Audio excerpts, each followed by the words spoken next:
Hello everyone, and welcome to the 9th broadcast of the Armco News Network. And we're coming to you live from our headquarters, located on board the Aurora-class dropship, the Lonely Air. We are still providing logistical support, and we are doing our best to aid in our current evacuation. With out of the way, let's go into the currently ongoing evacuation on Titan. Just like our other broadcasts, we'll be starting off in the south. And everything is going smoothly. This is largely due to the fact that everyone who is dumb enough to point a gun at us is now either dead or has surrendered, if they were smart. Which means that, overall, there's not a lot to report. Evacuation on the south is going smoothly as everyone from Blackout and everyone nearby is rapidly moving into the airfield into the evac zone. For those who do not know why we have two dedicated evac zones in the south, this is because this is a more water area, and we do have a large amount of hovercraft, very large heavy duty ones I might add, which are on standby and are prepared to carry pretty much everyone who's able to get there. These hovercraft were provided to us by the Allied forces. However, they will not stay there for long, as they are designated to leave in 2 days. As such, if you're unable to make it to a transport, I highly recommend that you try to make it to one of these. You do not need a VTOL or a hat in order to get you out. But overall, the evacuation is going smoothly. Artillery unit Foam would successfully engage several, hostile forces, as some artillery units, like Foam, would end up destroying the bridge and firing at incoming hostiles, which, as of now, are currently moving in to attack us, but they also have the Allied forces to their back. With the destruction of the bridge, thanks to, again, the artillery, and as well as help with the Bomber Squadron Longsword, we shouldn't have to worry too much about that area, as it'll take lengthy amount of time for them to cross, and with the Allied forces rapidly moving into their rear, we should be largely fine. Guardian was successful in destroying a VTOL. Guardian has shot down the VTOL before it could deploy its complement, so as of now we have only one heavy VTOL squadron, as long as with its deployed infantry on the ground. However, we shouldn't have to worry about them. The other northern military base is also looking clear.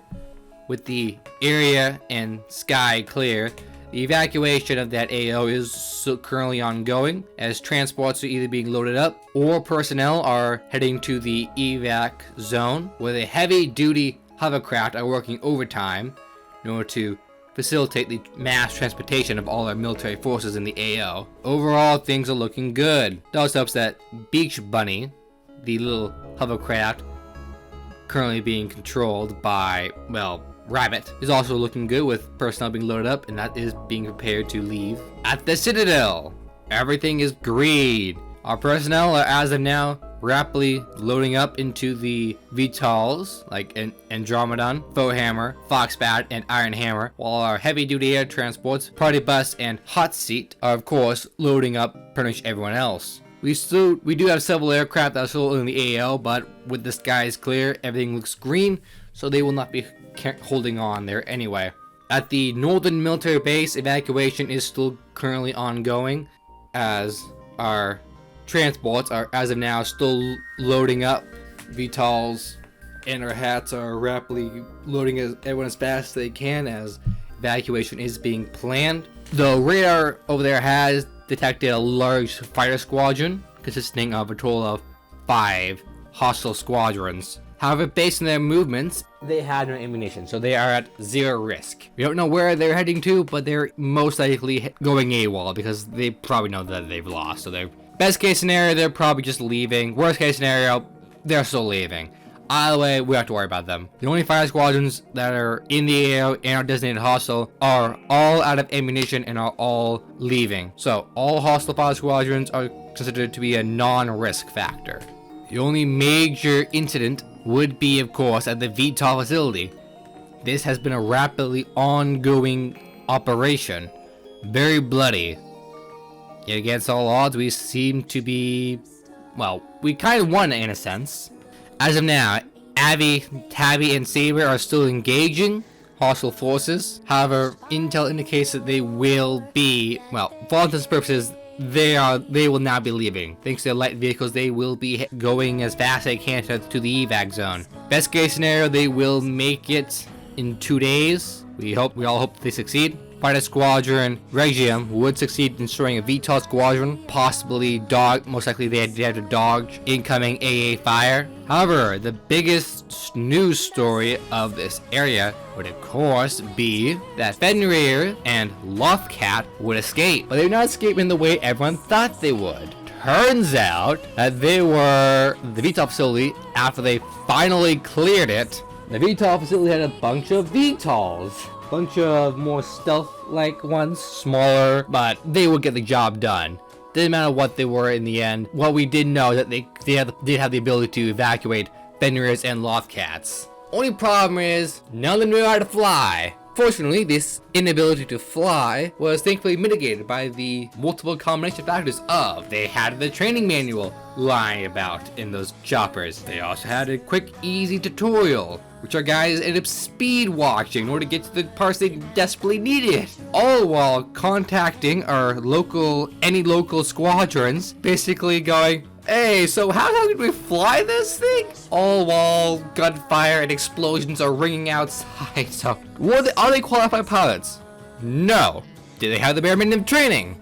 Also no. Were they motivated? Considering that they need to escape now, otherwise they risk being, well, exploded in more ways than one. They obviously took the motivation route, and against all odds, they succeeded.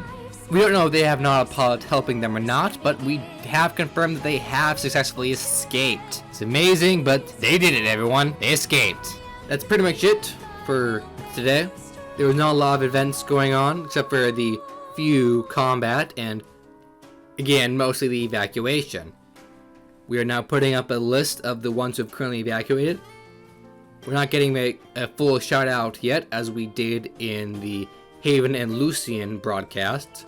We are planning to do the full survivor or evacuation list after everyone's been confirmed out, as we do not want to give any repeats, and it'll be a lot of extra work.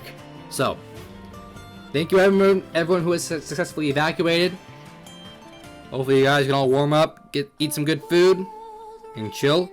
For those who have not evacuated yet, if you are near an evacuation zone or you've already secured a transport for tomorrow, we wish you the best of luck. If you have not, try to get out, please. Thank you everyone for once again tuning into the Armco News Network. We're doing our best to give you the information you need to know, which is news on the front. Thank you all for tuning in again, and we hope to see you next episode. Goodbye, everyone.